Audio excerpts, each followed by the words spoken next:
de retour à Entre nous, exclusivement sur les ondes de TV Rogers, et on va essayer de prendre le temps pour soi.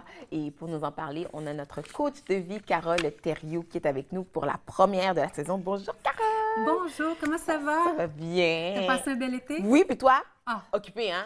Ben non, l'été, c'est beaucoup oui, c'est moins plus calme. occupé. C'est vrai, c'est moins. C'est ça. Mais quand même, tu étais en préparation pour tes ateliers là, qui Oui, vont recommencer. c'est ça, exactement. J'ai un programme de coaching qui va recommencer, qui va commencer mardi prochain. Mardi prochain? Alors, c'est ça. T'es Alors, en plein dedans. oui, c'est ça. Puis en fait, c'est ça qui m'a inspiré aussi la chronique d'aujourd'hui, l'importance de prendre soin de soi, parce que dans le programme, dans le fond, le volet qu'on couvre, c'est toute l'importance de prendre soin de soi.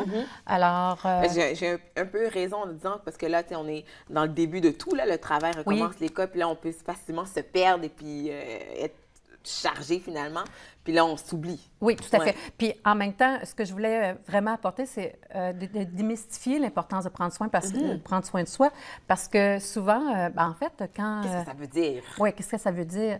Quand j'accueille les gens dans ma pratique de coaching, souvent, les gens ont des objectifs, puis le premier angle qu'on va aborder ensemble, c'est justement prendre soin de soi. Okay. Puis les gens, souvent, vont me dire, bien, Carole, je le fais déjà, je m'alimente bien, je fais de l'exercice, je me donne un peu des pauses pour rebooster mon énergie.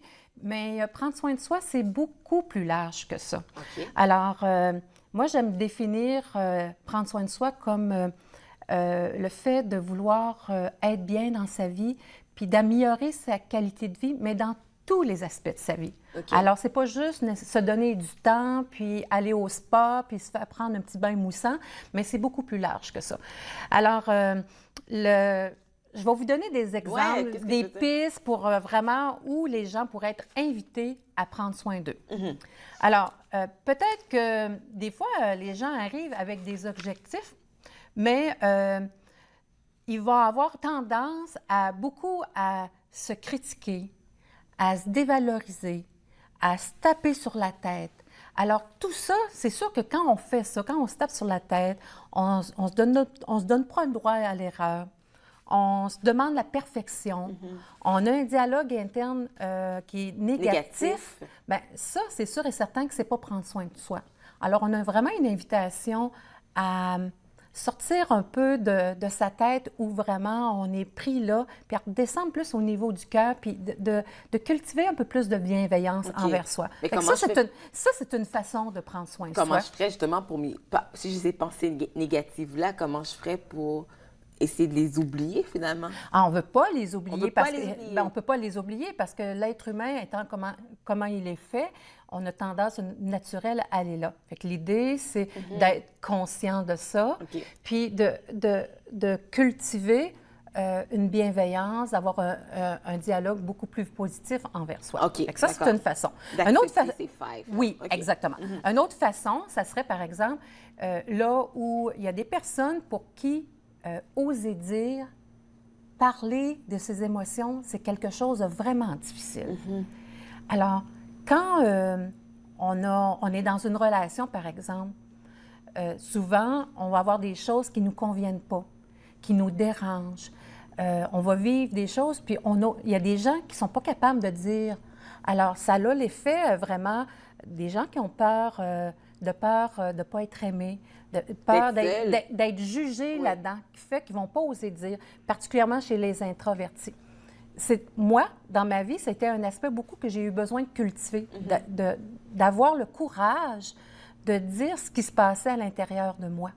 Alors, je suis même arrivée jusqu'à un cancer pour apprendre ça. Fait que il y a des gens pour qui c'est vraiment un enjeu majeur dans leur vie. OK. Donc, pour le dire, est-ce que je devrais à qui je m'adresse si je veux en parler? En fait, ça peut être à mon conjoint. Je vis quelque chose de difficile avec mon conjoint, mais je garde ça à l'intérieur. Je n'ose pas dire ce que je ressens vraiment.